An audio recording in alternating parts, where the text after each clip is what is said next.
So very good morning, everyone at Tushita and online. Thank you for joining us on this auspicious occasion. So today is Buddha Purnima. In Tibetan, it is called Saka Dawa Düchen. So we are celebrating today the commemorating the birth, achieving of awakening, and passing into parinirvana of the Buddha Shakyamuni, the historical Buddha 2,500 years ago. Come closer, please, if you cannot hear. So, very welcome.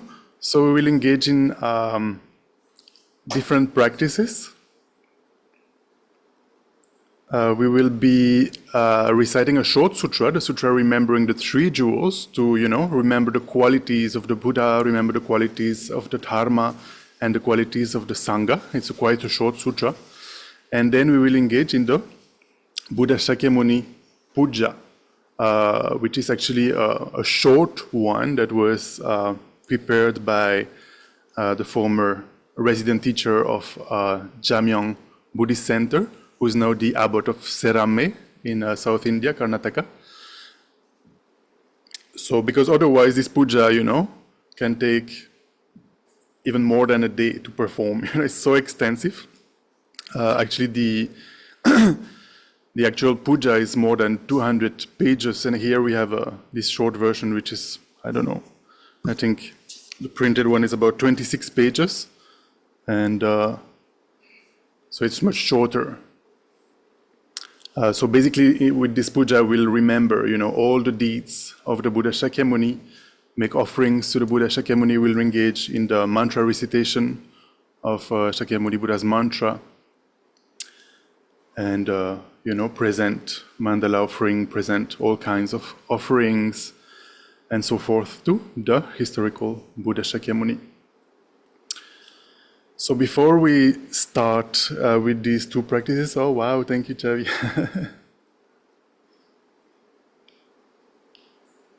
So we have a beautiful altar here this morning with many offerings and flowers, and lights. So before we start with these recitations, so with these reciting the sutra and the puja, what we will do is we will do a short, first a short shamatha meditation, to calm our minds, to, be concentrated for the puja. And then we will establish good motivation also for this session. So first of all, let us arrive on our meditation cushion here at Tushita, and let us arrive in front of our screen online. We can do that by taking 3 deep breaths.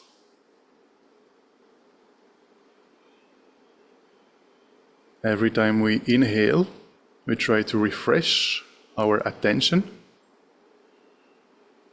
And every time we exhale, we relax.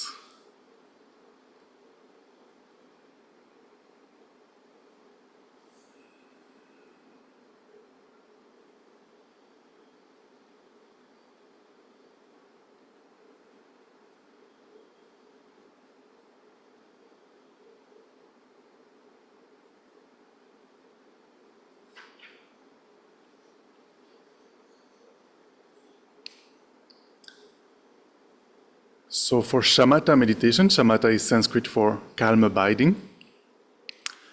There are 4 instructions. The first is the meditation posture. So the best is to sit on the floor. If that is, if you're also sitting on the chair, that is perfectly fine. Just make sure you're not leaning against the support of the chair and not leaning forward either. Can you hear me well? Can you hear me? Yeah, it's okay?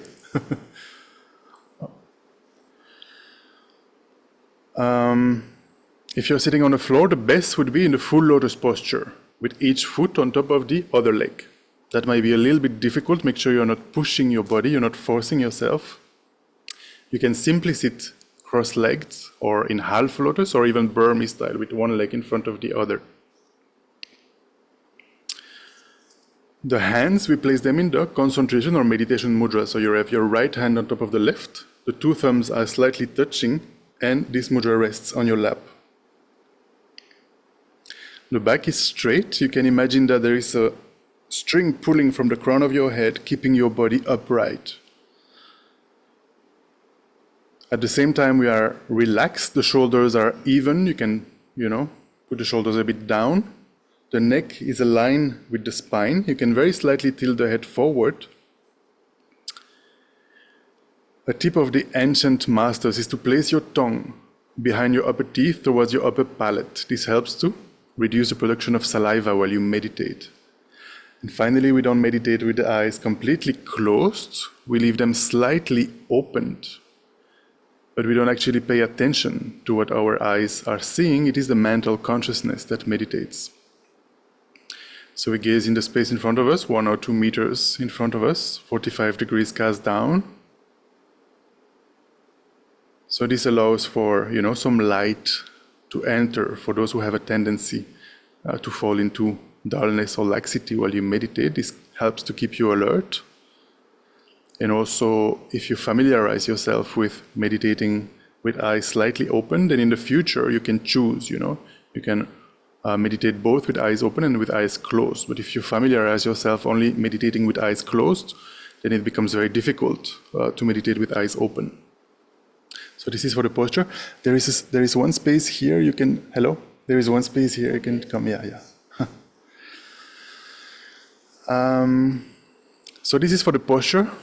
The second instruction is the object of meditation. What are we actually meditating on? So if you're familiar with single-pointed concentration, I would recommend that you stick to the object that you are the most familiar with. And if you don't have an object you're familiar with, what I would suggest is to take the breathing sensation at the entrance of the nostrils. Try to place all your attention on the breathing sensation at the entrance of the nostrils, feeling when you breathe in a little bit cooler perhaps, when you breathe out a little bit warmer. And try to concentrate only on that single-pointed concentration on the breathing sensation at the entrance of the nostrils or any object you are familiar with for this meditation. The third instruction is that we tend to get distracted while we meditate, and there are 2 main ways we usually get distracted. The first one is called mental excitement. Basically, we are distracted with thoughts, thinking about the past, thinking about the future, or we are distracted with mental laxity or mental dullness or lethargy. Basically, we don't put enough application in our meditation, in our concentration, our attention, and the mind starts to sink. We kind of fall asleep, and therefore we also lose our object of meditation. So finally, the last instruction is that there are 2 antidotes that we need to train in, we need to use to counteract these distractions. The first antidote is called introspection or alertness. It is a small part of our mind in the background that is checking. Is my attention focused on my object, or has my mind wandered in distraction, in laxity or in excitement? It's a little bit like a security camera, in the background of your mind that is actually checking what is your mind doing. Is it meditating or is it not? And so the moment this introspection notices that the mind has wandered in thoughts or in laxity, we make use of the second antidote, which is called mindfulness. And the role of mindfulness is to bring the mind back onto the object of meditation. An analogy that I often use is that it is a little bit similar if you have a pet dog at home and the dog runs away. Introspection notices that the dog is gone, and mindfulness brings the dog back home, and you can also imagine tying him against the pillar at home so that he remains there. So it's a little bit similar to what we are doing with our mind, trying to remain focused on our object of meditation, using introspection to notice any distraction, and applying mindfulness to bring the mind back every time it is distracted. So we'll do this meditation for about 5 minutes.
gently come out of the meditation.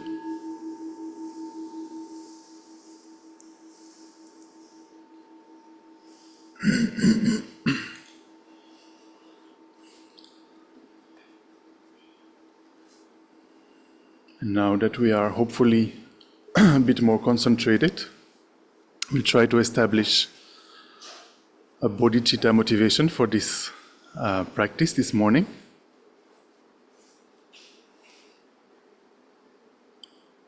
A motivation, a Mahayana motivation. Mahayana is the Sanskrit for the great vehicle. Why is it great? It's because it is, characterized by bodhicitta. Actually, the entry door to the Mahayana is bodhicitta. Bodhicitta is the Sanskrit for awakening mind. So the mind of awakening is this wish to achieve the state of a Buddha, to achieve full awakening for the benefit of all sentient beings.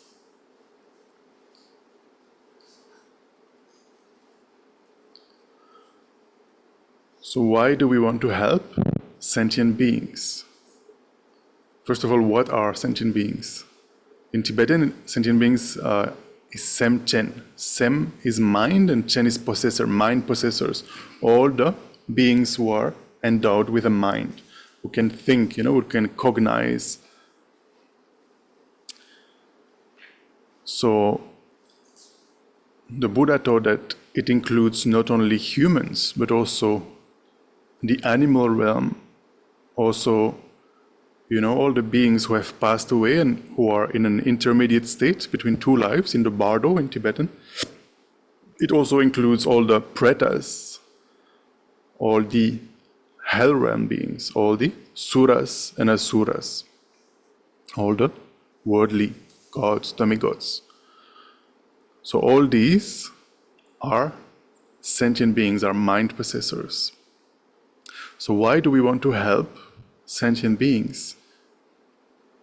It is because since beginningless time, since time immemorial, all sentient beings, including ourselves, we have been trapped in the vicious prison of our own mind.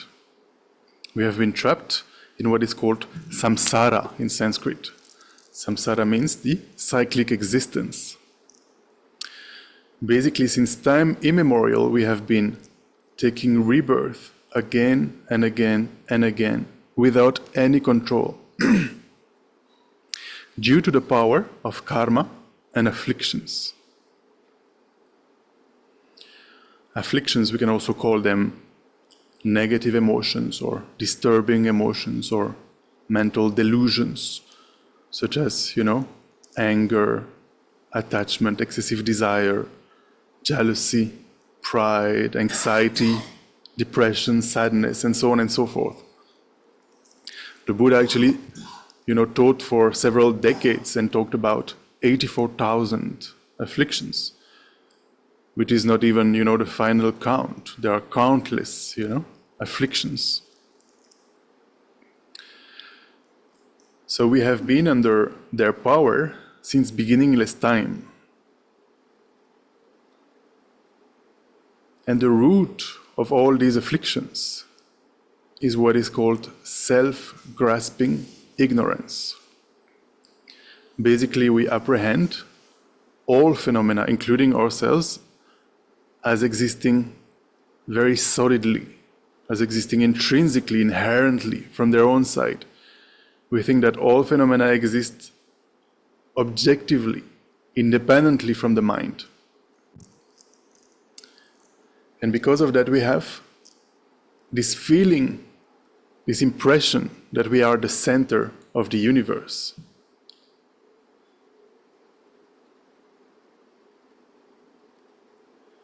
We feel that we are more important than others. We have this impression that we are kind of the main hero in a movie or something. Everything revolves around us. So all the other afflictions arise because of that. And the afflictions, they lead us to commit actions that are either not virtuous, that are negative, that are harmful to others, such as killing, stealing, lying, and so on and so forth. Every time we engage in such an action, we accumulate what is called negative karma that will ripen inevitably at one point or the other in the form of an unpleasant experience, an experience of pain, of suffering.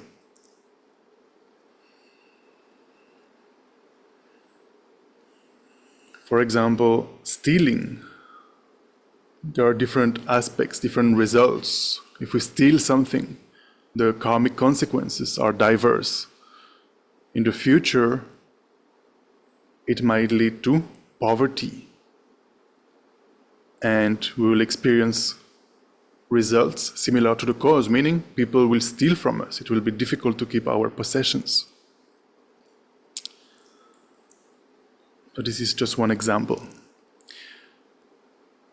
Now, the virtuous actions we do, the positive actions we do, such as helping others, practicing generosity, and so on and so forth,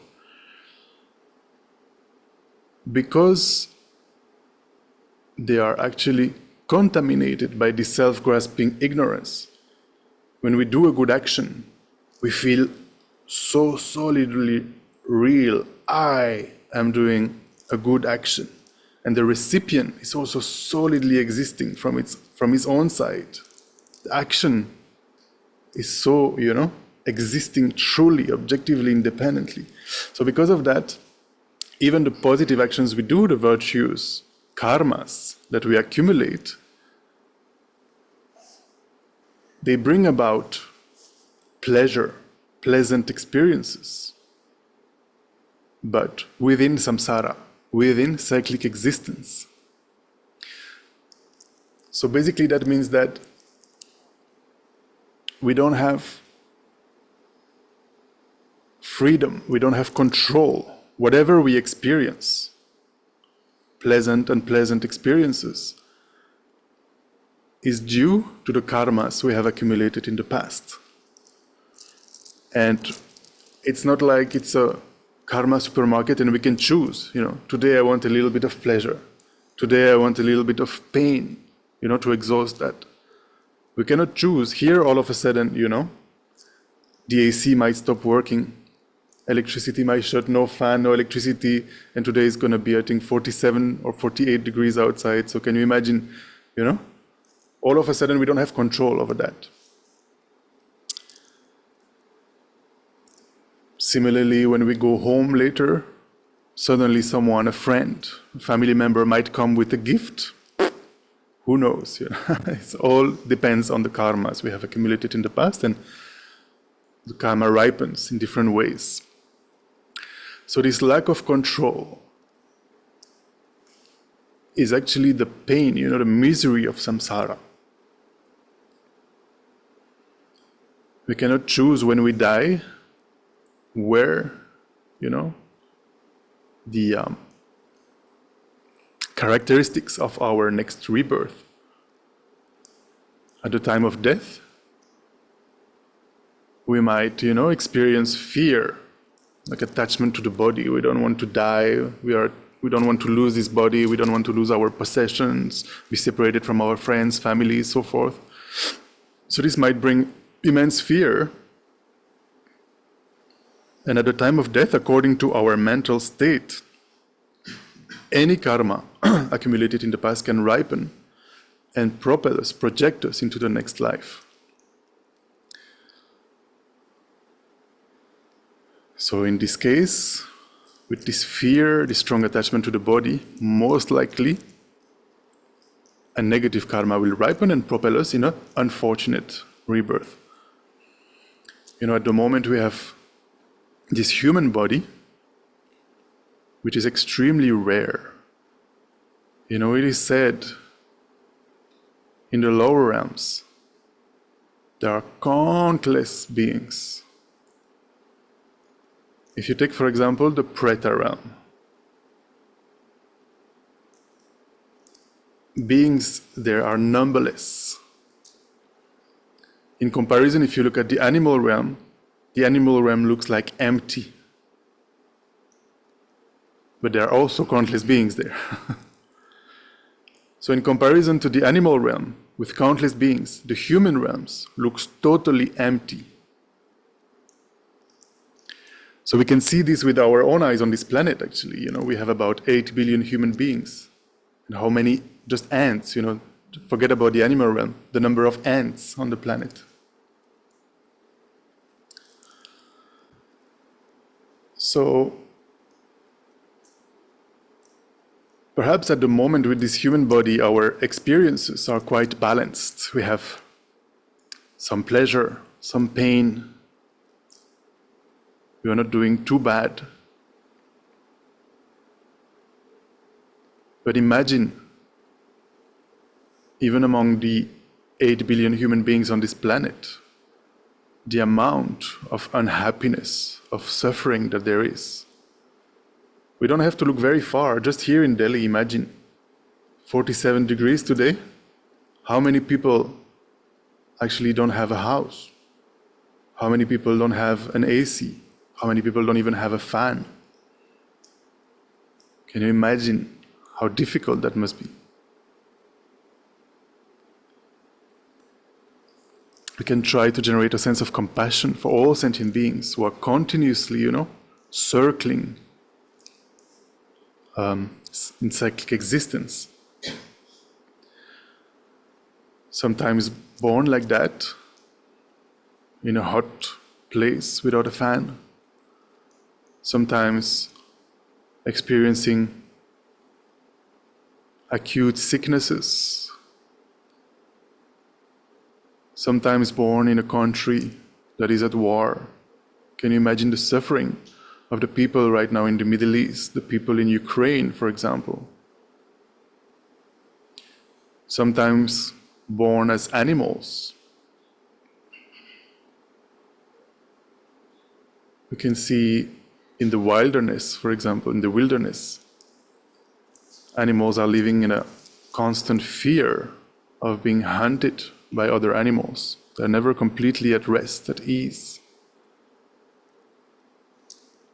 We can think also of all the animals that are considered as food by some humans, in which horrible conditions they are living, spending a few months in horrible conditions before being sent to the slaughterhouse. Can you imagine what kind of life that must be?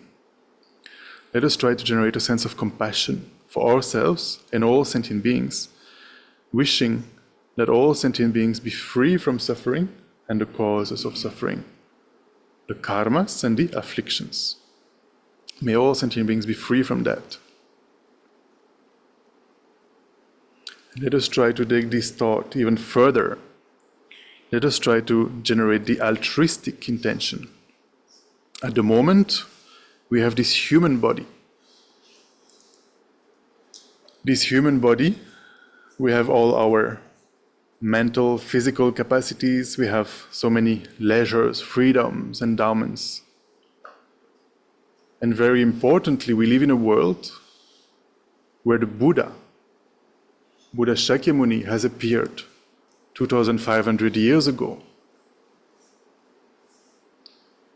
And he gave so many teachings to many disciples for several decades, tirelessly teaching the methods to free ourselves from our own minds.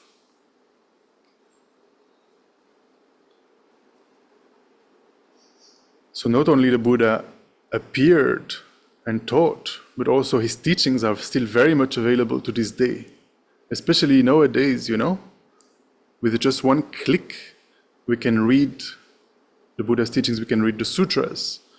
With just one click, we can listen, to teachings of very qualified masters, such as His Holiness the Dalai Lama. So many teachings available online, on YouTube and so forth. Not only that, but there are many disciples of the Buddhas. There are many students and followers, who can assist us, who can help us in our understanding of the mind, understanding of the afflictions, of karmas. And not only that, there are also many supporters of the Buddha's disciples. There are many people who are, for example, allowing centers such as Tushita and so many centers around the world to exist, and help others. So with all these conditions, we have what is called the precious human rebirth. So it is an incredible opportunity, which is very rare, to transform our mind, to understand our minds and transform them, to eliminate the afflictions, to eliminate the karma, to purify our minds. So we have this incredible opportunity. Meanwhile, most sentient beings don't have this opportunity. So let us try to generate a sense of responsibility for them who don't have this chance. I must do the work on my mind by listening to the Buddha's teachings, contemplating, reflecting on the Buddha's teachings, and by meditating on the meaning of the Buddha's teachings. Let us try to generate this altruistic intention by thinking, I myself will free all sentient beings from suffering and the causes of suffering. Now, how can I do that? I myself am trapped in samsara. I'm trapped in the vicious prison of my own mind. I myself am afflicted, deluded, constantly engaging in karmas that are negative or contaminated, positive karmas. So in the history of humanity, we see that there is one being who was born as Prince Siddhartha, who showed us how to do it by eliminating all the afflictions as well as all the other mental veils, the cognitive obscurations. By eliminating all our mental pollution, we can achieve the state of awakening. We can ourselves become a Buddha. And a Buddha has perfect power, perfect knowledge, perfect love that qualifies him to guide sentient beings unmistakably. A Buddha has achieved the state of omniscience, knowing perfectly how to guide sentient beings best according to their capacity. So let us try to generate this wish, this most beautiful aspiration of bodhicitta, by thinking, may I become a Buddha to benefit all sentient beings.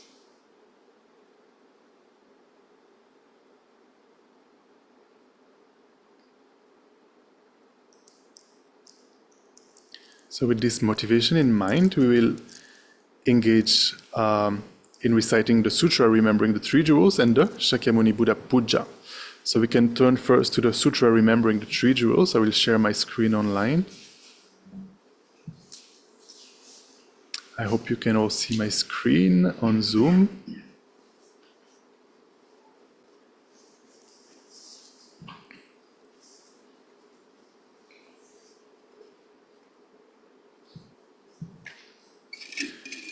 I hope everybody has the text. And feel free, if you want to, come closer, you can grab a cushion and you can sit here or you can sit there, if you want to sit on the floor with a table, you can also do that.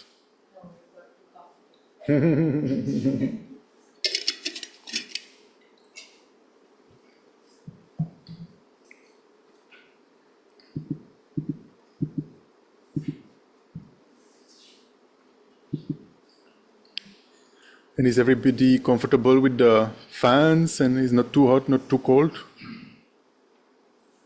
I'm good. Otherwise, we can also change, if needed.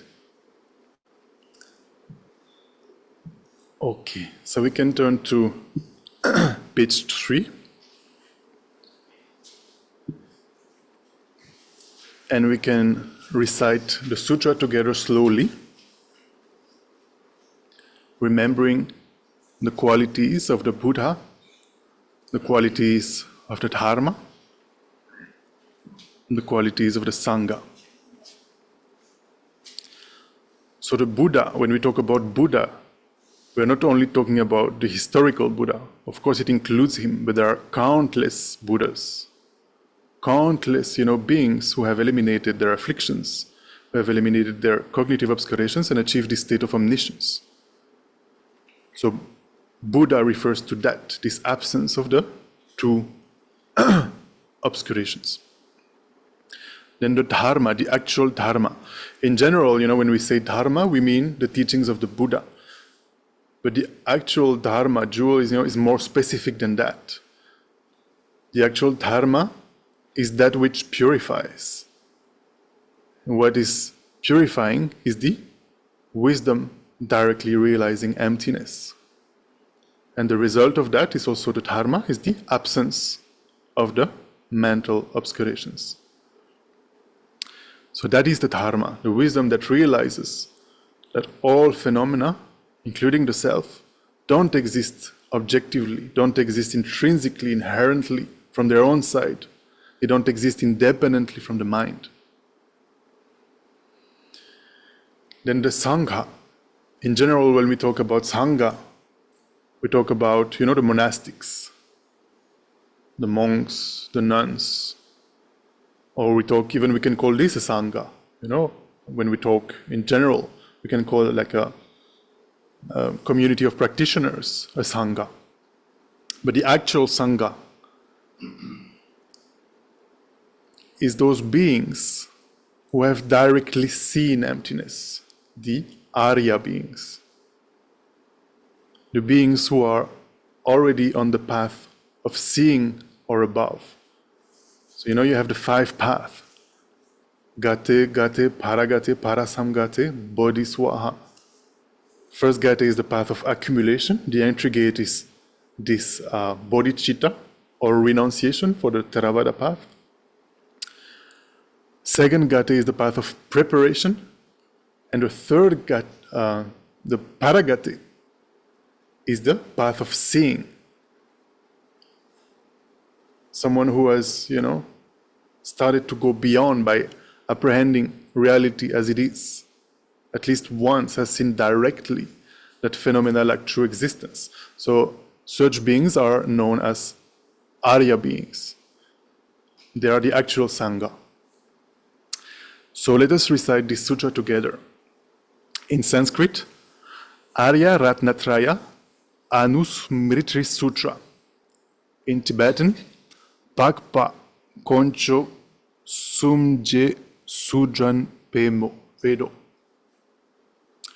Homage to the Omniscient One, purified and consummate, victorious, virtuous and transcendent, thus gone, foe-destroying, entirely perfect Buddha, full of wisdom, the blissfully proceeding, the knower of the world, charioteer and subduer of beings, the unsurpassable and teacher of gods and men, such is Buddha, victorious, virtuous and transcendent. He who is thus gone exemplifies the merit which is his cause. In him no root of virtue is ever worn away. Through his manifold patience he is exceedingly beautiful. He is the treasure ground of merit, adorned with the tokens of enlightenment.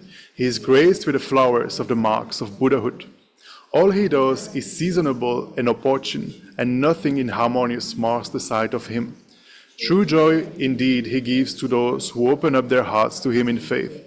Through the brilliance of his wisdom he is unconfounded, and against his power there is no victory. He is the teacher of all living beings, the father of all bodhisattvas, the king of all superior ones. He is the guide of those who journey to the city beyond affliction. His wisdom is unbounded. His assurance is beyond imagining. His speech is altogether pure, well-tuned, and sweet to hear. Gazing on him, one is never sated. His body is beyond compare. By the realm of desire, he is unstained, and by the realm of form, is wholly uncontaminated. He is not mingled with the formless. He is altogether free from misery, and from the aggregates he is utterly and altogether free. The elements have no hold on him. He has mastery of the sense powers. All bonds he has completely severed, and from all pain he is perfectly and totally released. No craving does he have. He has passed beyond the stream. Perfect is his wisdom, and in the wisdom of the Buddhas past, present, and to come, he has made his dwelling. In nirvana, where all suffering is transcended, he does not abide. His abode is in the very summit of perfection, residing in that place where he perceives all living beings, such as the sublime qualities that are the greatness of the Buddha, victorious, virtuous, and transcendent. The sacred doctrine is righteous in the outset, righteous in the middle, and righteous in the end. In its meaning, excellent, and in its words and syllables, likewise. It is integral and unalloyed. It is all-sufficing, altogether pure and purifying. Well spoken is this dharma by the victorious, virtuous, and transcendent. It is a perfect way of seeing and is devoid of ailment. It is perennial and leads us onward. To see this dharma is to fulfill one's purpose. The wise will see it in their self-cognizing wisdom. The dharma spoken by the victorious, virtuous, and transcendent is shown to be well-tempered to the instruction and the needs of all. It drives us from samsara and causes us to go to perfect Buddhahood. It is free from contradiction, and it all summarized. It is totally relied upon. It is a cutting of the root. The Sangha of the Mahayana comprises those who have well entered, wisely entered, enter with straightforwardness and aptitude. Right it is to join our hands before them, and right to make prostrations. They are the glorious field of merit. They are the perfect recipient of gifts. They are the objects of offering. Everywhere and always they are the worthy object of all offering. Thus ends the sublime sutra, remembering the three jewels.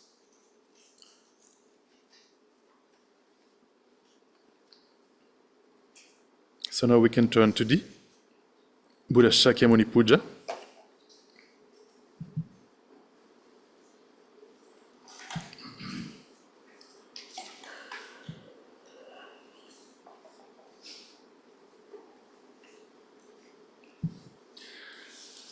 So as I was saying in the beginning, this puja,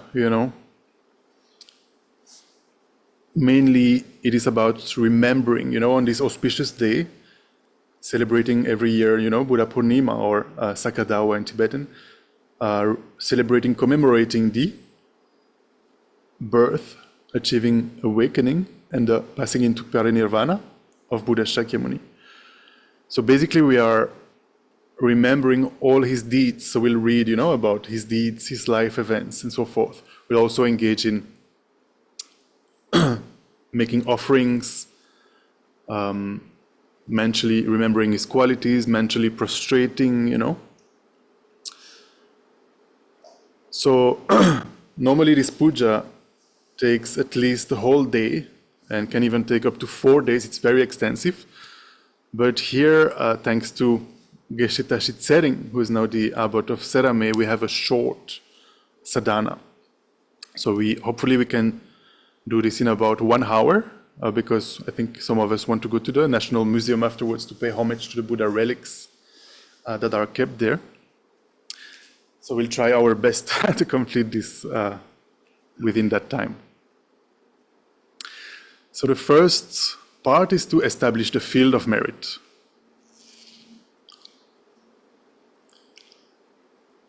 We can read together. By the power of the truth, of the three jewels, of the inspiration of all the Buddhas and Bodhisattvas, of the great might of the completed two collections, and of the pure and inconceivable Dharma Dhatu, let this place where the deity host of the peerless king of the Shakyas and their entourage are to be invoked, become a perfectly pure Buddha land, created through the previous special vows of the teacher, the king of sages, with qualities of splendor like those of the Lord Amitabha's land. Let its ground be of the nature of manifold jewel, as even as the palm of the hand, broad and spacious, soft and pleasant to touch, immaculate, bright, spread with manifold heavenly flowers with the sweet fragrance of the snake's heart sandalwood. Their borders built of jeweled tiles, their banks strewn with powder of gold, silver and pearls, covered with graceful swayed utpalas, kumudas and lotuses, and adorned with various water birds, sweetly calling and joyfully soaring and hovering. Let lakes, ponds, and pools with the 8 properties make it beautiful. Let wish-granting trees of jewels, bending and swaying beneath celestial gems, garlands of pearls, pendant jewels, nodding blossoms, and beautiful fruit with sounds of true dharma, coming from the ringing of little golden bells, stand everywhere and adorn it well. So let the precious pure ground appear. So basically, we are trying to, transcend our ordinary appearance as, this place being, a basement in Delhi. We are trying to see where we are staying as a pure land of the Buddha, a Buddha land, where everything is in the nature of bliss, Everything looks beautiful. Every sound we hear is like a mantra to the ears. Every person we see is undefiled, free from the afflictions, free from the obscurations to knowledge. We are training, our mind to see, to transform our illusory appearances, our ordinary appearance like this. And now that we have, described the environment, we'll also, try to visualize in the center, Shakyamuni Buddha is there. And we are going to, remember his qualities, praise him, make offerings to him. So I guess most of you have seen, Shakyamuni Buddha. We have a painting here, but we also, just behind the candles, but we also have a statue just above. And here also, just under His Holiness the Dalai Lama, we have a beautiful Shakyamuni Buddha statue, and also this tanka, main figure is Shakyamuni Buddha. So we have described the environment, and we can read together. In its center, let there be a palace arrayed with the 7 precious things, most brilliant, emitting powerful beams of light that completely fill measureless worlds of the limitless extent, containing infinite different, well-proportioned dwellings of the sphere of those who have completely transcended the 3 realms, arisen from the superior roots of virtue, and those who have transcended the world, marked by the utterly pure and dominating knowledge, the abode of the Tathagatas, with a community of bodhisattvas, frequented by infinite gods, nagas, yakshas, gandharvas, asuras, garudas, kinnaras, great serpent demons, human beings and spirits, fixed in joy in the taste of the dharma and great bliss, causing all the goals of every sentient being to be attained, free of every stain of harmful defilement, bereft of all maras, a place of the manifestation of Tathagatas, excelling the manifestation of all things, a vehicle of detachment from samsara through mindfulness, wisdom, and great realization, and quietude and insight, entered by the door of deliverance, emptiness, signlessness, and wishlessness, resting on an array of kings of jewel lotuses adorned with infinite qualities, let the great palace appear. In its center, let there be gathered a lotus seat on a precious lion throne for the peerless teacher, the king of sages, and seats for all the rest of the Tathagatas of the 10 directions and the bodhisattvas, hearer and pratikya aryas, and their attendants. Let these places are in accordance with the special vows and might of each arya. All beautiful, let them appear. Everywhere outside and in accordance with their high status, let it be entirely filled with manifold, excellent, perfect requisites of gods and human beings, such as foodstuffs, clothing, ornaments, and music, as described in the Sutra of the 3 heaps and the vow of the conduct of Patra, in whole oceans of clouds of offerings, and let it be adorned with ornaments. Let the Aryas take their seats, transform these offerings into suchness, accept them, and enjoy them. So now basically what we are doing is that the offerings that are arranged here, these beautiful flowers, these lights, these snacks and drinks, these water bowls, as well as all the offerings we can, mentally imagine, mentally create. Basically, we are transforming them with this mantra into blissful nectar that we offer to all the Buddhas. Because the Buddhas are countless, there are numberless Buddhas, our offering then also becomes numberless. So we'll recite this mantra 3 times.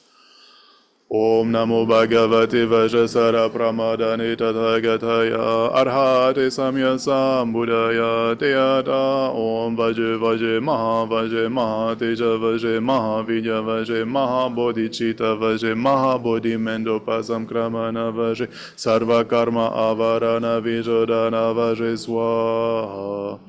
Om Namo Bhagavate Vajrasara Pramadane Tathagataya Arhate Samya Sambuddhaya Teyata Om Vaje Vaje Maha Teja Vaje Mahavidya Vaje Mahabodhicitta Vaje Mahabodhi Mendopasam Kramana Vaje Sarva Karma Avarana Vijodana Vaje Swaha. Om Namo Bhagavate Vajrasara Pramadane Tathagataya Arhate Samya Sambuddhaya Teyata Om Vaje Vaje Maha Teja Vaje Mahavidya Vaje Mahabodhicitta Vaje Mahabodhi Mendopasam Kramana Vaje Sarva Karma Avarana Vijodana Vaje Swaha. By the power of the truth of the 3 jewels, of the blessings of all the Buddhas and Bodhisattvas, by the power of the great might of the completed 2 collections and the completely pure, inconceivable sphere of reality, may all these offerings become just so.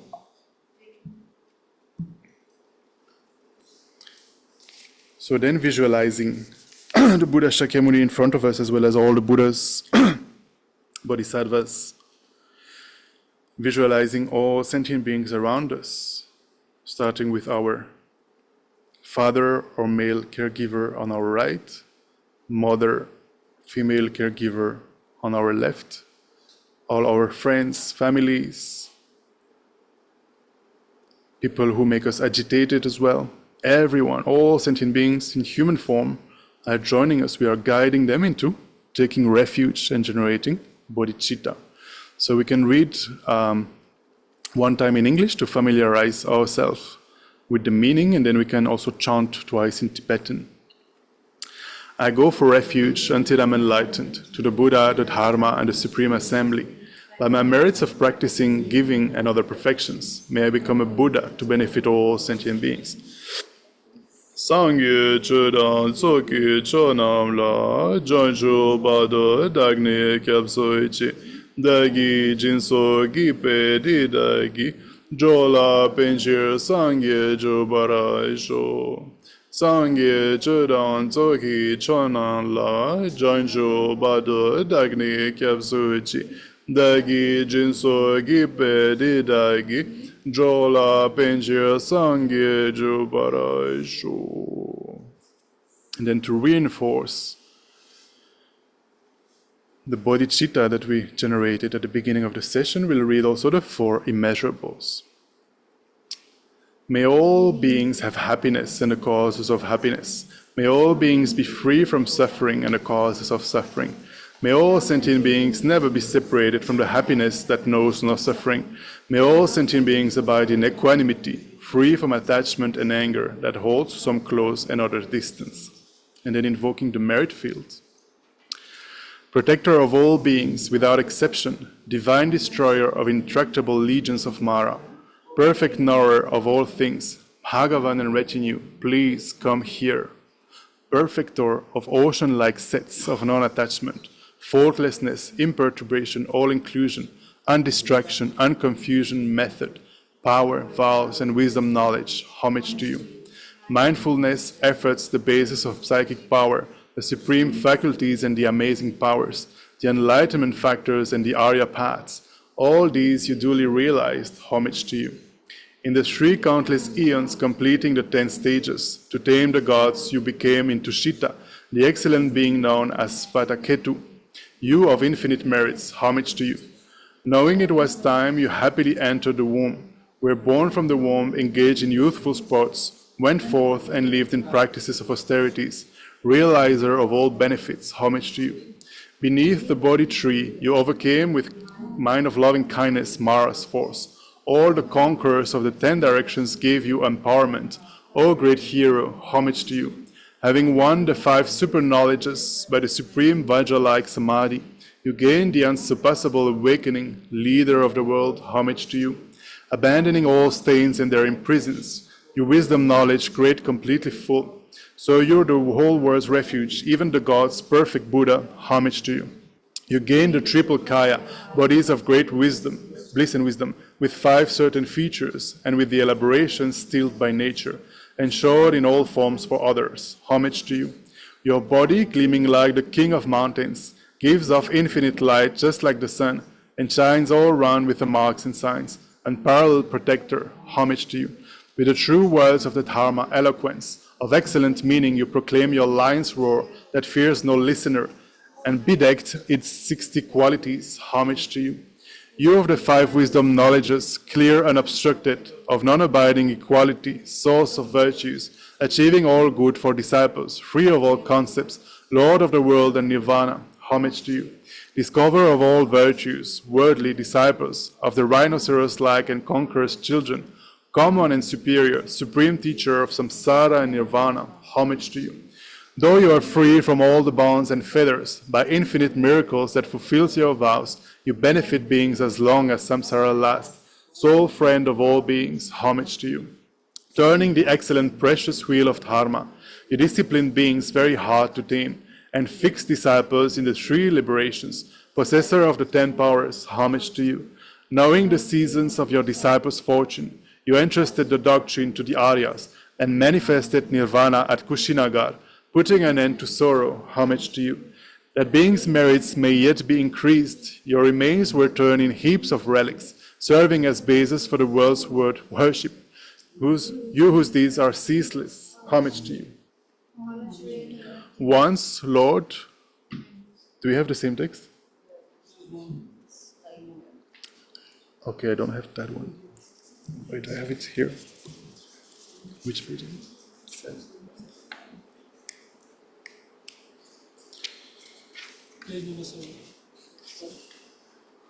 Okay, this is a title, so we start from the next line.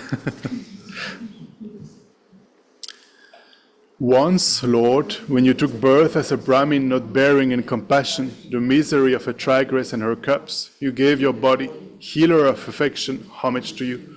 Once, when as King Sibi you were born, without regret you gave away all you owned to a blind Brahmin. Both your eyes you gave, who made homage to you. Once, when you were the king of Kosala, recalling your previous life, you said, behold this vast result of giving, but some sore cruel, teaching people true Dharma, homage to you. When you were the merchant heroic in giving, Mara, unable to bear it, created a fire pit. Courageously you crossed the pit of fire and made offering to an Arya, homage to you. When you were the merchant Avisaya, the gods, to test you, made all your goods disappear. But cutting grass and selling it, with its price you still sustained the needy, homage to you. When born as a master here, you taught your followers Dharma, and to feed a hungry Brahmin, leapt in a fire yourself. Then Indra took you and showed to all this marvel, homage to you. Born as a Brahmin, living in forest austerities, through the 3 days of a god you took your austere food. Still you gave without regret your attachment, living on joy of samadhi, homage to you. Born King Mitribala, with love you looked after all beings. With your own flesh and blood you fed 5 yakshas, saying, when I am a Buddha, I shall give you nectar, homage to you. Born as Prince Visvantara, you gave all you cherished away, including your wealth, elephant, son and daughter. By fearless giving you made all beings happy, homage to you. Once born as a righteous king, you saved the lives of countless animals, not allowing their sacrifice. All your people you fixed in the laws of 10 virtues, perfect in generosity, homage to you. When born king of the gods, amidst a battle with the Asuras, you caught sight of a bird's nest and saved the young birds' lives, disregarding your own. Keeper of morality, homage to you. When you were born a Brahmin, your master told you, Brahmins in distress were allowed to steal, but you replied that stealing was improper. Perfect in morality, homage to you. When you were king of the Sibis, your minister offered you lovely Unmadayanti, but you said, though it costs me my life, I'll not commit adultery. Keeper of pure morality, homage to you. When you were a great sea pilot, by true factual words, you overcame the ocean's abyss and satisfied all desire with manifold jewels. Suparaga, good crossing, homage to you. When you were king of fishes, and little fish were harmed by the lakes drying up and various birds, you saved them by true words that made them it rain. Skillful, compassionate one, homage to you. When you were a quail, a forest fire encircled you, but by speaking true words, you turned it back, saved countless beings' lives, and made them happy. You, with the strength of truth, homage to you. Once, when you were a Shakra, king of the gods, seeking a king and his court undone by liquor, you taught them by skilled transformation and set them in virtue. Matchless, best guide of beings, homage to you. Once, Lord, when you were born, a wealthy Krachirya, urged by detachment, perceiving the force of desire, you abandoned all enjoyments of samsara and took the pure going forth, homage to you. Born into an illustrious Brahmin line, you abandoned all wealth to meditate in the wild, made bath conditions the path, gave up thought of harming, and thought of your companion the dharma, homage to you. Once, when you were treasurer to a king, when you heard your virtues proclaimed by others, you gave up this life and joyfully went forth, perfect in morality, homage to you. Born as Brahman, you left home and went forth, known as Kudabhodhi. Slighted by a king, you angered not, but welcomed him patiently and taught him, homage to you. When born a king of geese, you had no fear nor wrath, but with skill and courage for King Brahmadatta and his attendants, you turned the wheel of dharma, homage to you. When you were the wanderer Mahabodhi, many abused you, but you showed patience, not wrath, and to the king and his court who held wrong views showed the true ways things are, homage to you. When born as an ape, you carried up on your back a man fallen over a precipice. When this wicked man returned harm of kindness, you were patient, constantly helped subdue, homage to you. When you were born, true compassion, a Saraba beast, the king attacking you fell into a chasm, but mounting him on your own body, you lifted him out. Sole friend of migrators, homage to you. When born as a Ruru deer, through your compassion you saved an exhausted man swept away by a river before his betrayal and turned the wheel of dharma for the king and his retinue, homage to you. When you were chief of monkeys in an army assailed by your monkey tribe, in your compassion you made your body abridged and saved the tribe, astonishing great being, homage to you. When you were the ascetic Shantivadin, through a king had your body cut in pieces, not wroth with him, once more in your compassion you repaired good for injury, homage to you. Born as a lord of Brahma gods, in compassion you taught Angadina, holder of evil views, the deep law of cause and effects dependent arising. You were beneficial in all ways, homage to you. Born an elephant in a dreadful wild, in mercy not bearing the plight of 700 people a king had banished, you gave up your body to feed them, perfect in patience, homage to you. Born as Prince Ayogra, iron house dweller, sick of samsara and driven by detachment, you strove in the practice of bodhicitta and samadhi, perfect in dhyana, homage to you. When through compassion you took a buffalo's body, you bore a monkey's insults and taught some gods profound dependent arising of cause and effect. You so perfect in wisdom, homage to you. When through love for beings you took a bird's body, you cured a tormented lion and taught some gods the good path that pleases the conquerors. O matchless supreme guide to beings, homage to you. Through infinite existences like these, enjoying insatiability, like an elephant bathing difficult deeds for others, you were enlightened. O compassionate teacher, homage to you.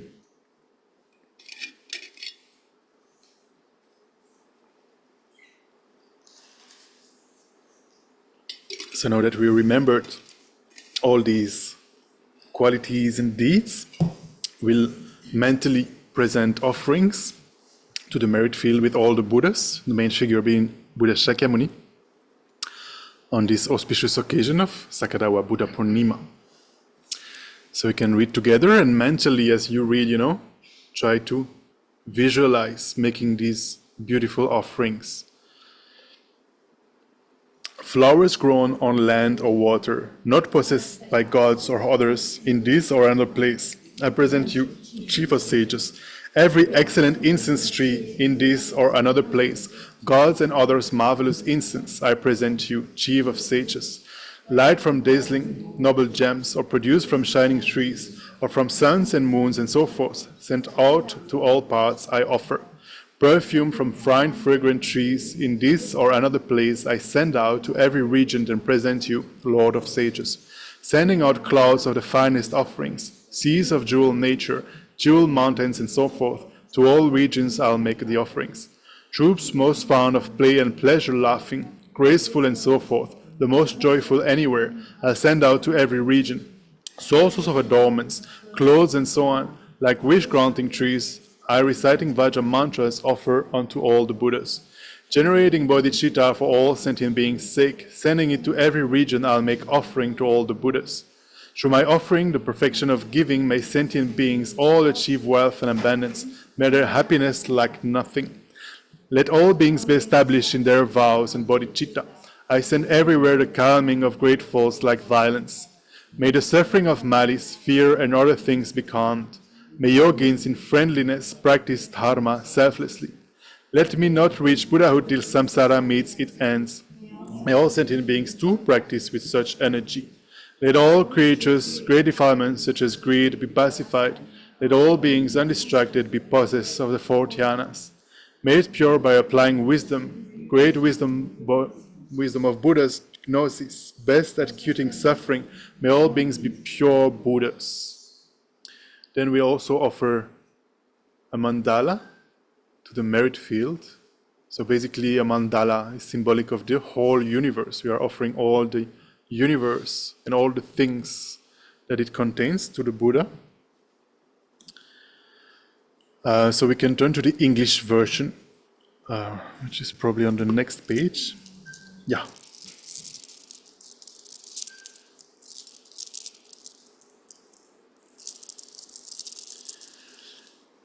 Please offer a Buddha land.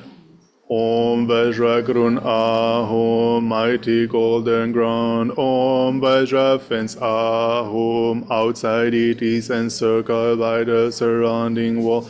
In the center which are Sumeru, king of mountains, the eastern continent, Videha, the southern, Jambudvipa, the western, Godaniya, the northern, Kurudeha and Videha, Kamara and Apakamara, Sata and Utamantrin, Kuru and Korava, the precious mountain, the wish-granting tree, the wish-fulfilling cow, the unplotted harvest, the precious wheel, the precious jewel, the precious queen, the precious minister, the precious elephant, the precious horse, the precious general, and the great treasure vase, Lady of grace, Lady of garlands, Lady of song, Lady of dance, Lady of flowers, Lady of incense, Lady of lamps, Lady of perfume, the sun and the moon, the precious parasol and the banner victory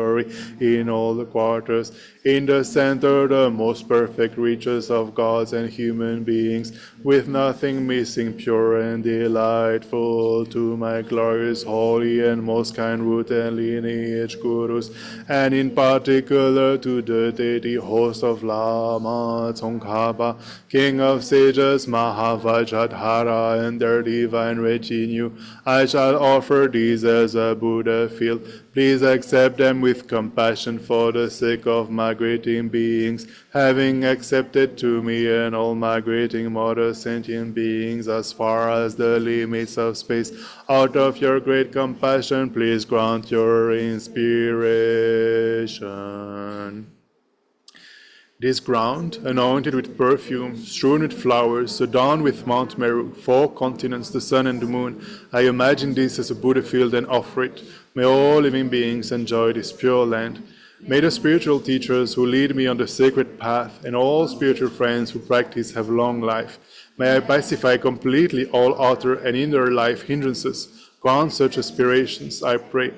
Idam Guru Ratna Mandalaka Niryatayami.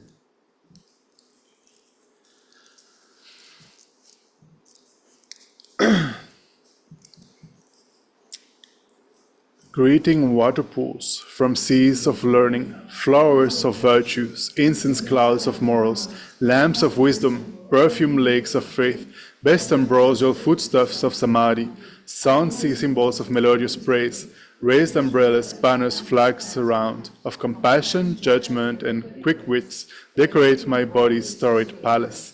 This I offer, Dharma laws, to you, steadfastly abiding in the broad-petaled lotus drop amidst my heart.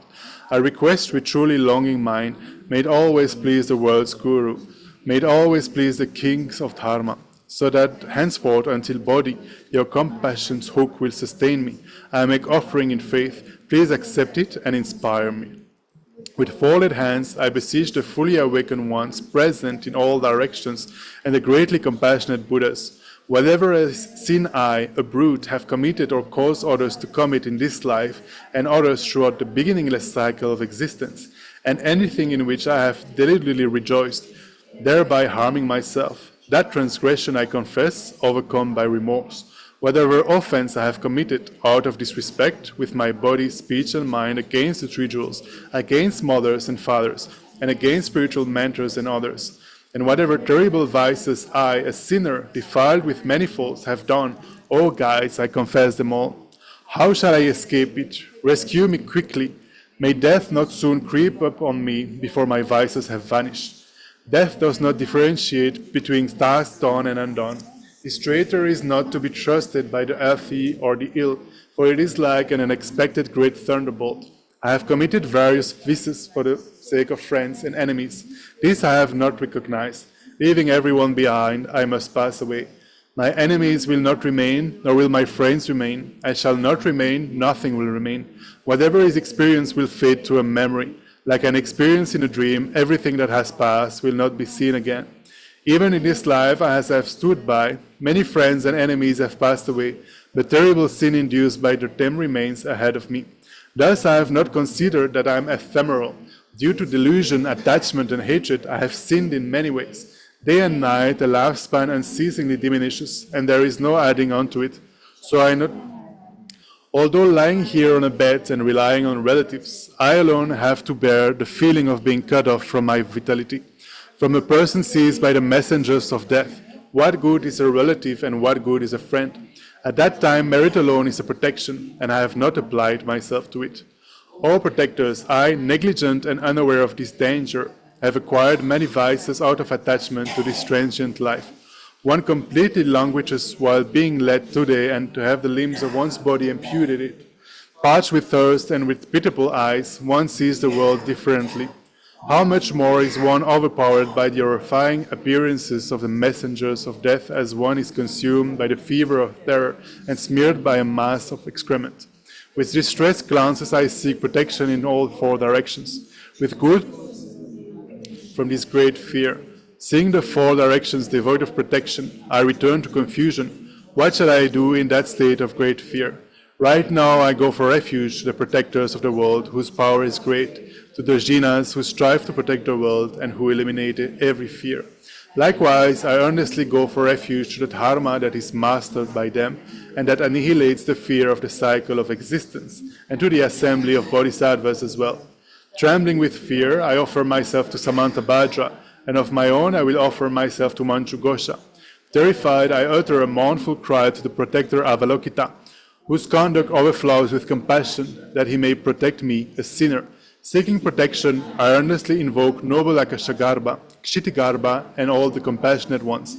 I bow to Vajri, upon the sight of whom the messenger of death and other malevolent beings flee in terror to the four directions. After neglecting your counsel, in terror I go for refuge now as I face this fear. Swiftly remove my fear. Even one frightened by a fleeting illness would not disregard the physician's advice. How much more so one afflicted by the 404 diseases, of which just one can annihilate all people living in Jambudvipa, and for which a medicine is not found in any region. If I disregard the counsel of the omniscient physician who removes every pain, shame on me, extremely deluded one that I am. If I stand very attentive, even on a small cliff, then how much more so an enduring chasm of 1,000 leagues? It is inappropriate for me to be at ease, thinking just today death will not arrive. The time when I will not exist is inevitable. Who can give me fearlessness? How shall I escape? I shall certainly not exist. What is my mind at ease with me from earlier experiences, which have disappeared and engrossed in which I neglected the counsel of spiritual mentors? Upon forsaking my relatives and friends in this world of the living, alone I shall go elsewhere. What is the use of all my friends and enemies? In that case, only this concern is appropriate for me, day and night. How shall I surely escape suffering on account of whatever vice, whatever natural misdeeds, and whatever misdeeds by prohibition I, an ignorant fool, have accumulated? Terrified of suffering, all this I confess, standing with folded hands in the presence of the protectors and bowing repeatedly. May the guides be aware of my transgressions, together with my iniquity. O protectors, may I not commit these evil deeds again. So basically why we are confessing is because we have this healthy, sense of regret, recognizing that in the past we have accumulated countless negative karmas. We don't want to experience the result, of these negative karmas. We don't want to experience pain. We don't want to experience suffering. We don't want unpleasant experiences. So that is why we recognize, that we have committed these in the past. It's a healthy sense of regret, nothing to do with guilt, that doesn't serve any purpose. And the next is rejoicing. So basically we've been, praising the qualities of the Buddha, bowing to him in respect, wishing to achieve the same qualities that he has achieved. We have presented offerings. We have confessed our negativities. Now we are rejoicing, in the virtuous actions of others, including the Buddha himself, all the deeds that he performed, all the enlightened beings, all the masters such as His Holiness the Dalai Lama, all the, tirelessly teaching others. So we rejoice, wholeheartedly in that, all his activities around the world.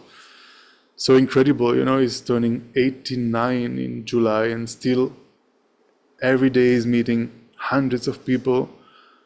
As much as possible, he's teaching to audiences of thousands, despite, being 89 years old.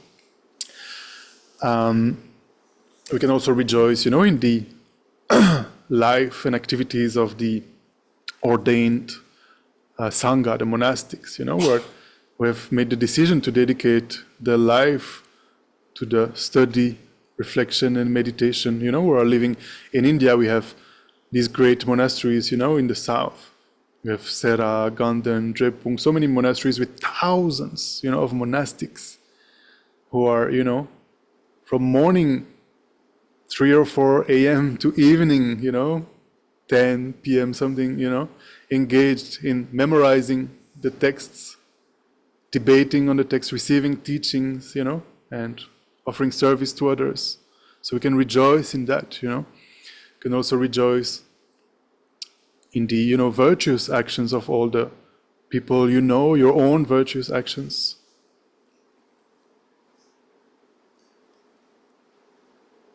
Thinking, how incredible, how precious, all these activities. So we can read together. Whatever merit all conquerors, Buddha children, Pratyeka's, Aryas training and in past training, and worldly beings have throughout the 10 directions, I rejoice in all of them. So let us take a moment to, contemplate and rejoice deeply in all these. The deeds of the Buddha, the activities of His Holiness and all the teachers, the lives of the Sangha, the students, your friends, yourself, all your good, positive actions. Take a moment to rejoice.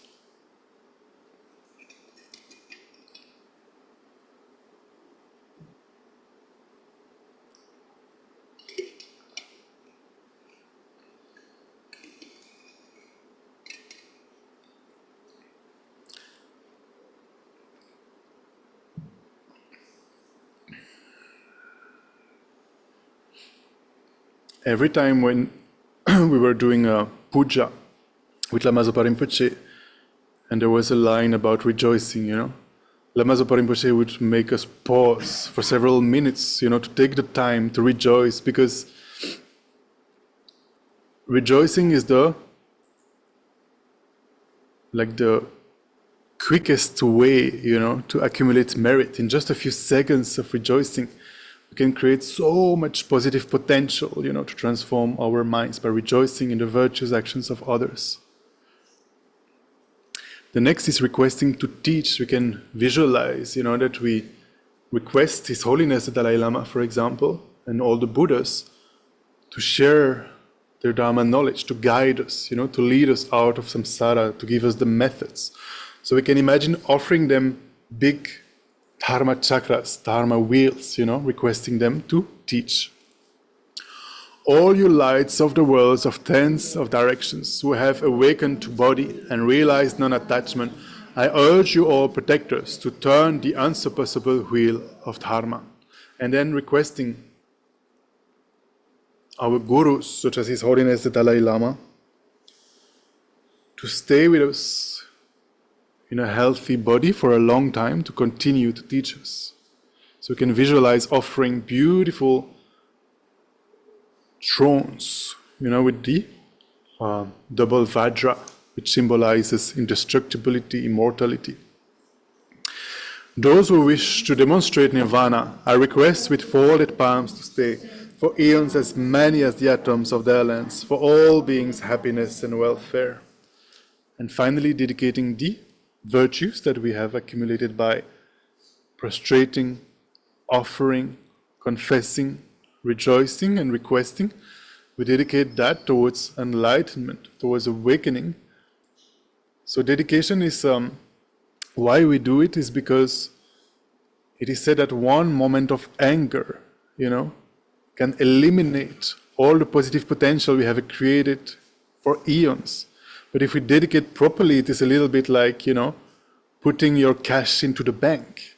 When a robber comes, he has nothing to steal from you. So similarly, if virtues are dedicated properly towards enlightenment, towards awakening, then anger cannot, destroy them. Whatever little virtue I have gathered from prostrating, offering, confessing, and rejoicing, urging and requesting, I dedicate it all towards awakening. So now we will engage in a mantra recitation of the mantra of Buddha Shakyamuni, and we'll do that together with a visualization. So remember, the place is a pure land, the pure land of the Buddha. All the sounds you hear are mantra, everything is in the nature of bliss. All the beings you see are totally purified from their mental veils. And visualize in the center, there is the Buddha Shakyamuni and all the Buddhas. Visualize that a stream of golden light, the essence of which are the excellent qualities of the Buddha's body, speech, and mind, descend from the Buddha's heart and flows into you and into all the sentient beings around you through the crown of your head.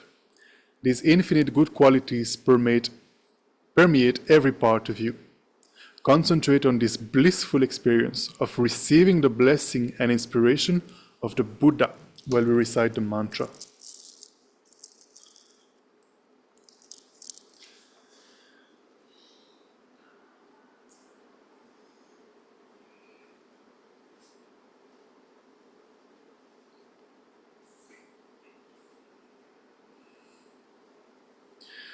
Teyata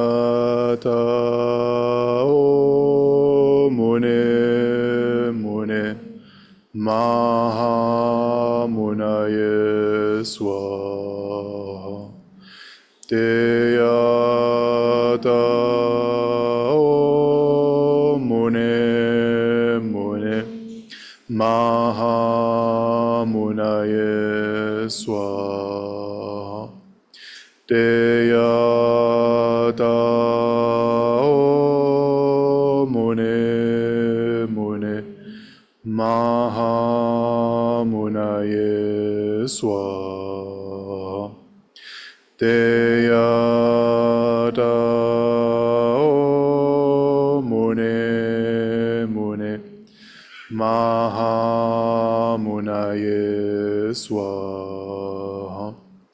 Deya Dao Mune Mune Mahamunaye Swaha. Deya Dao Mune Mune Mahamunaye Swaha.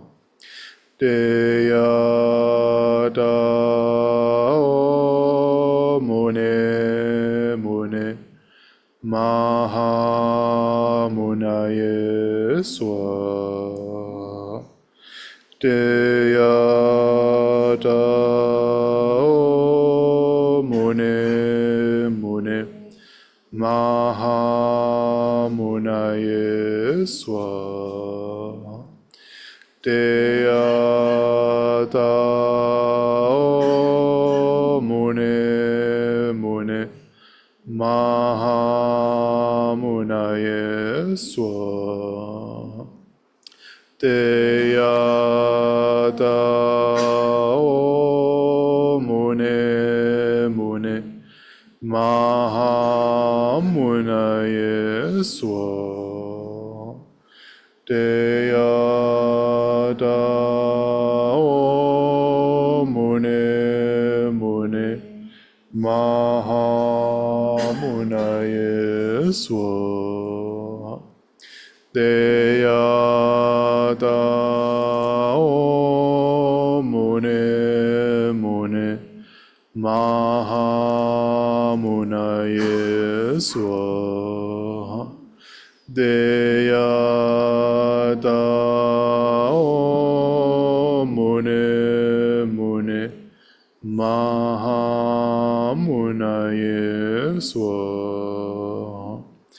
Deya Dao Mune Mune Mahamunaye Swaha. Deya Dao Mune Mune Mahamunaye Swaha. Deya Dao Mune Mune Mahamunaye Swaha. Deya Dao Mune Mune Mahamunaye Swaha. Deya Dao Mune Mune Mahamunaye Swaha. So we can also continue reciting at our own pace in silence for 1 or 2 minutes, so we can accumulate a little bit more mantras and try to maintain the visualization, of this golden nectar coming from Buddha Shakyamuni entering into you and granting you blessings.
Yada Om Mune Mune Ma Mune Ye Swaha.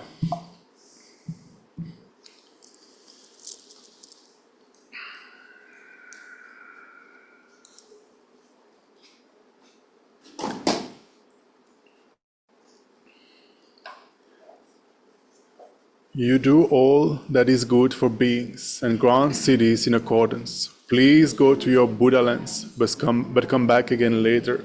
Great compassionate lords, it is good that you benefit us and all sentient beings. But please go miraculously with your retinues to your respective lands. Homage to the 7 Buddha heroes, Vipassayin, Sikhin, and Visvabhu, Kraku Chandra, Kananamuni, Kasyapa, and Gautam Shakyamuni. Through the hardships I have endured, formerly for being sick, and through my renouncing pleasure, may the doctrine flourish long. Since I have given my livelihood for the sake of sick people, so protecting needy beings, may the doctrine flourish long. Through my giving son and daughter, wife, wealth, jewels, elephant, and my chariot for awakening, may the doctrine flourish long. Through my giving honor to Buddhas and Pratyeka Buddhas, hearers, parents, and ascetics, may the doctrine flourish long. Through my tasting diverse sufferings for many million eons and seeking learning for awakening, may the doctrine flourish long. Through my long-kept morals, vows, and penances and worship of Buddhas of tens of directions, may the doctrine flourish long. Always firm, outshining others, through past energy I have had, for all sentient beings saving, may all doctrine flourish long. Through my bravely keeping patience, always bearing evil beings, in decline of beings and klesha, may the doctrine flourish long. Through my practicing samadhis, many as Ganges sons and dhyanas, liberations, formless trances, may the doctrine flourish long. Through my past austerities, kept in woods for gnosis' sake, and teaching many treatises, may the doctrine flourish long. Through my giving up my flesh, blood, and life because of love, and giving limbs and minor paths, may the Dharma's method prosper. Through my past of the sinful, fixing them in the triple vehicle, may the best of gift Dharma grow. Through my saving beings from wrong views, to establish them in right view, once I've method and wisdom, may the Dharma prosper. Through my freeing beings from klesh's fire, with the 4 attractions, and subduing growing evil, may my followers stay long. Through my saving Tirthikas from the flood of other views, fixing them in right view, may my followers be faithful always. May the doctrine flourish long. May the Dharma King Tsongkhapa's Dharma method may prosper. Let all adverse signs be stilled and good conditions be complete. Thanks to my and others joined 2 collections of the 3 times, may the doctrine of the conqueror, Losong Drakpa, flourish long. Highest, best teacher, greatest of the great, Son, Lord of Dharma, conqueror, through your inspiration, quell harmful foes, the maras, and all kinds of hindrance. Day and night, be our auspicious seat of prosperity. Highest, best Dharma of true reality, nectar of true Dharma, truth. Through your inspiration, free us from faults. Let our good collections develop. Day and night, be our auspicious seat of prosperity. Sangha, shining splendor of precious qualities. Buddha children, true helpers.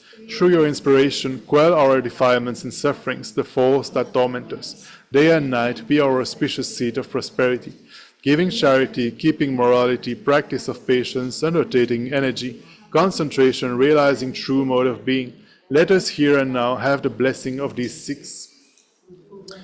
Then we will dedicate the merits that we have accumulated by performing this Shakyamuni Buddha Puja, as well as reading reciting the Sutra, remembering the 3 jewels, the merits we have accumulated by trying to generate bodhicitta, the merits we have accumulated by training in the antidotes of introspection and mindfulness, as well as all the merits we have accumulated in the past.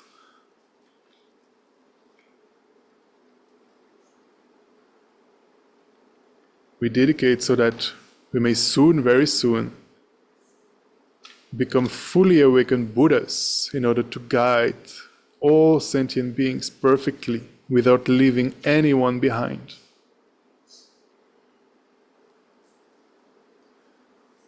Oge wa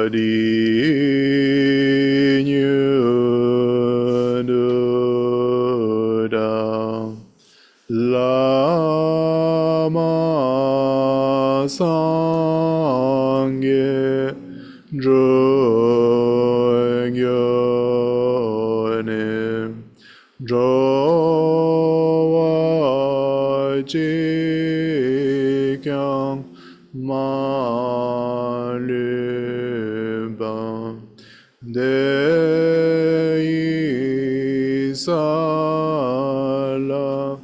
Gambarajo Janju Sem Chorimboche Magye Bananke Gyoroche Kemba Nyamba Membayam Goine Gondoi Bewarajo. May the Supreme Jewel Bodhicitta that has not a reason arise and grow, and may that which has a reason not diminish but increase more and more. Similarly, may the wisdom realizing emptiness that has not a reason arise and grow, and may that which has a reason not diminish but increase more and more. So then we can turn to the long life prayer for His Holiness Dalai Lama.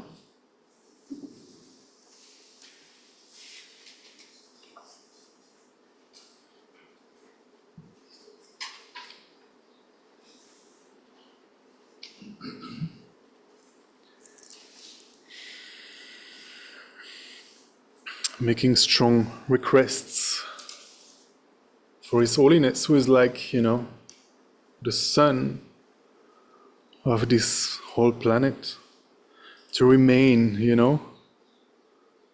for a long time in a healthy body, to continue to shine compassion, to shine wisdom, and to teach us the Dharma of Buddha Shakyamuni.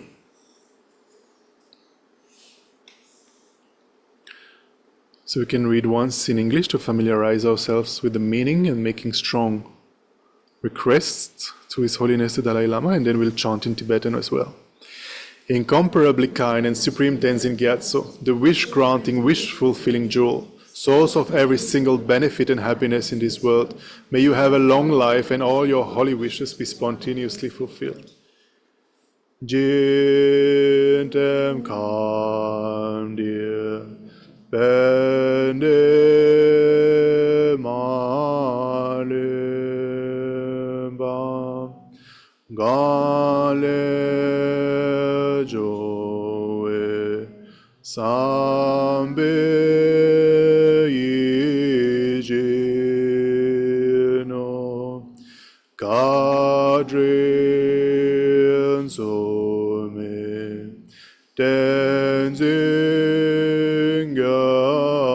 soijo kodze denje doje lhenjo.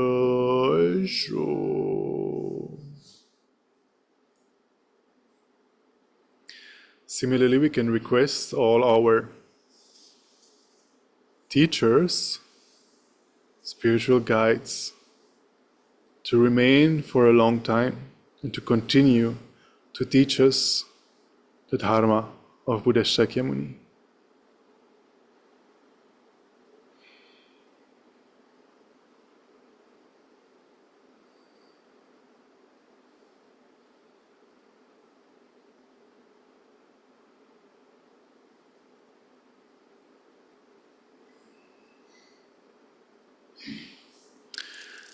And then finally we can turn to the swift return prayers for Lama Zopa Rinpoche.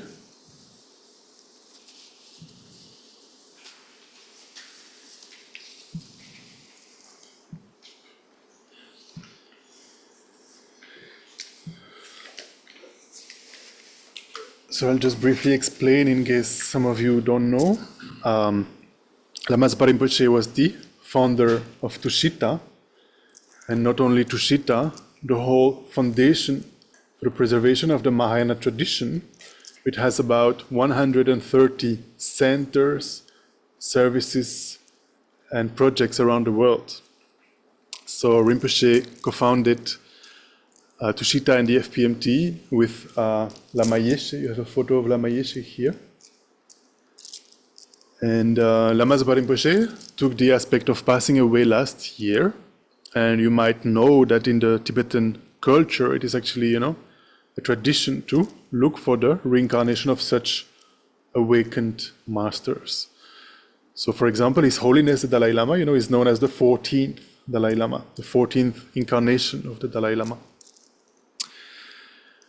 So we are making requests for Rinpoche, to come back in a fresh body, to continue, to guide us and to lead the organization. So the first prayer is composed by His Holiness the Dalai Lama. We can read together.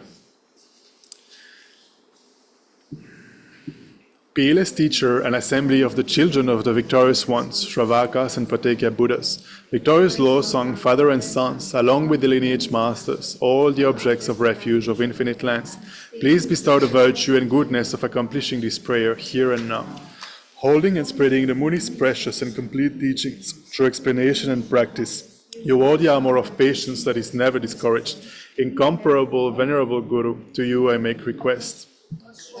By striving single-pointedly for the sake of the victorious one's teachings, the sole gateway through which all benefit and happiness emerge, and form other living beings, you suddenly departed to peace. What a great loss! Nevertheless, through the undeceiving truth of the blessings of the ocean of the three jewels, and the great waves of bodhicitta of the children of the victorious ones, may the smile of a reincarnation swiftly beam in glory for fortunate disciples.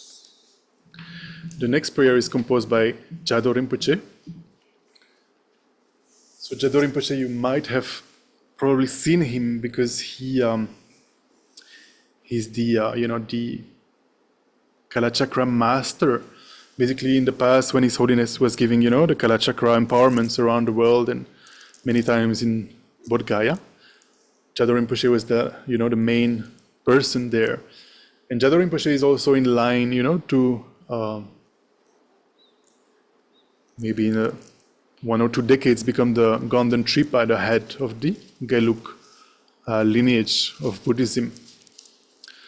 He was the abbot of Namgyal Monastery and of Gyuto Tantric College, and in a few years will become the Jonsei Choje, I think, or basically there are two, who are in line to every 7 years there is a new head of the Gelug lineage, and so there are always two that are from 2 different monasteries who are taking turns, taking the seat of the Gondan Tripa, and so he's going to be in one of those seats in a few years before actually becoming the Gondan Tripa. So he composed this prayer for the swift return of Lama Zopa Rinpoche. Patient in bearing the hardships of spreading the teachings of the Muni in general and the teachings of the victorious Jamon Tsongkhapa in hundreds of directions, Lord of Dharma, holding the 3 vows and wearing saffron robes, please quickly return as the glory of the peerless teachings. You held the teachings of explanation and practice with great asceticism, unable to bear that transmigratory beings are confused by the darkness of suffering. Through your great loving kindness, you skillfully led them to happiness. Unparalleled Son of the teachings, please return quickly.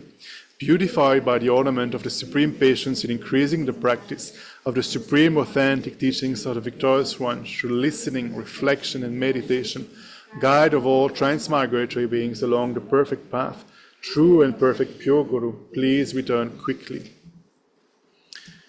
And then finally we'll read the prayer that was composed by Khandro Tseringma Rinpoche, widely known as Kajola. So you might also know her. She's one of the oracles of His Holiness the Dalai Lama. And most importantly, she's a great, teacher. And she was, very close to Lama Zopa Rinpoche. They were very good friends. So when she heard last year that Rinpoche entered his final meditation, she was in Dharamshala And she flew immediately to Kathmandu, where Rinpoche was. And in the plane itself, these words spontaneously came to her. And so she wrote them down so that we can recite and pray together. Guru, think of me. Guru, consider me. Most gracious root Guru, care for me. Most gracious root Guru, do not deprive us of your compassionate refuge. Listen and consider this heartfelt prayer made by a tormented disciple. Guru, embodiment of the Buddhas of the three times, please bless me. You may rest in all-pervading great bliss, equipoised within the dhatu of unpeded luminosity. Yet the playful dance of your loving compassion emanates in myriad ways. The time has come for the return of the swift appearance of your magical wisdom, the Rupakaya, and for you to care for us once again with your affectionate compassion. Arise, arise, arise from the Dharmakaya. I invoke you, I call upon you, I implore you on behalf of all beings. Do not rest in Kechara or the pure realms. Rather, to benefit the Buddha's teachings and all living beings, swiftly return to the southern continent to spread the Buddha Dharma of study and realization.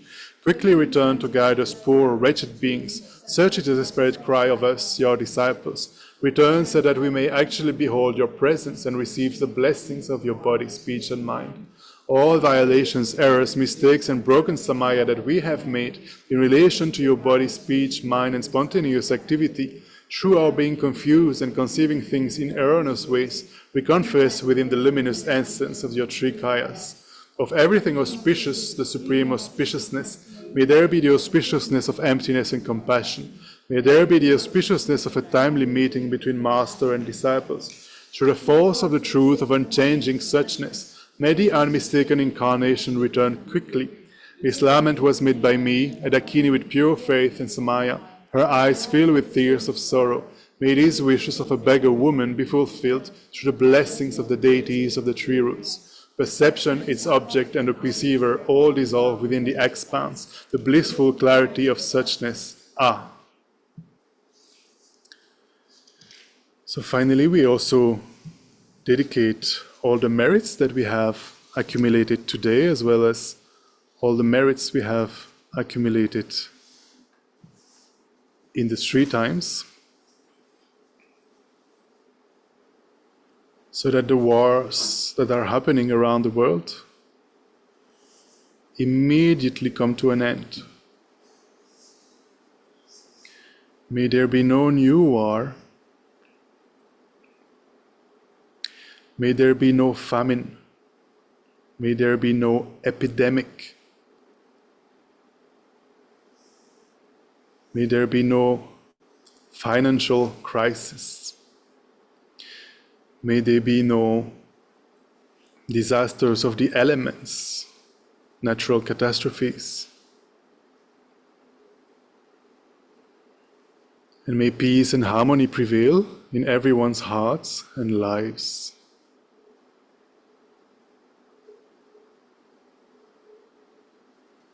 So once again, happy Buddha Purnima, Saka Dawa to everyone.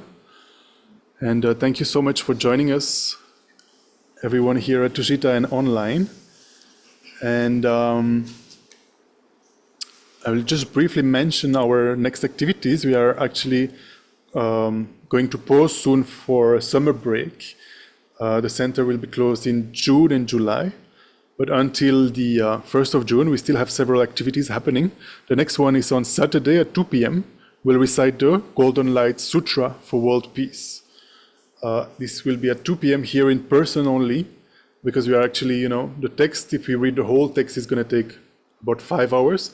So we basically divide the text according to the number of participants, so it takes much less time, obviously.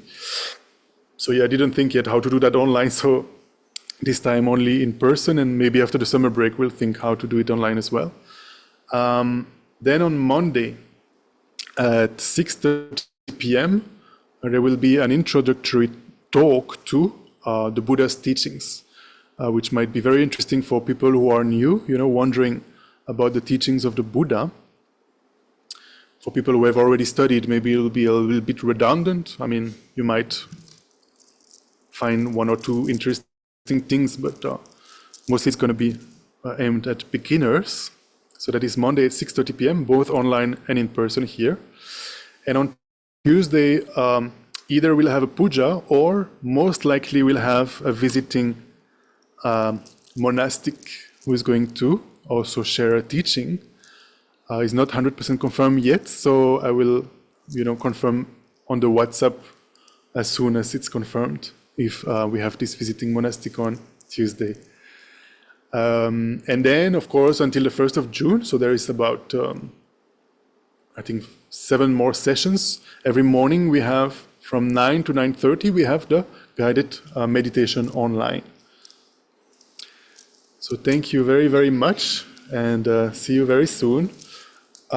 Who is going to the National Museum to pay homage to the Buddha's relics? 1, 2, 3, 4, 5, 6, 7, 8, 9, 10. Okay, who has a car? 1, 2, 3, 4. Okay, so we don't need to order any taxi. Cool. We can arrange and go all together. Great.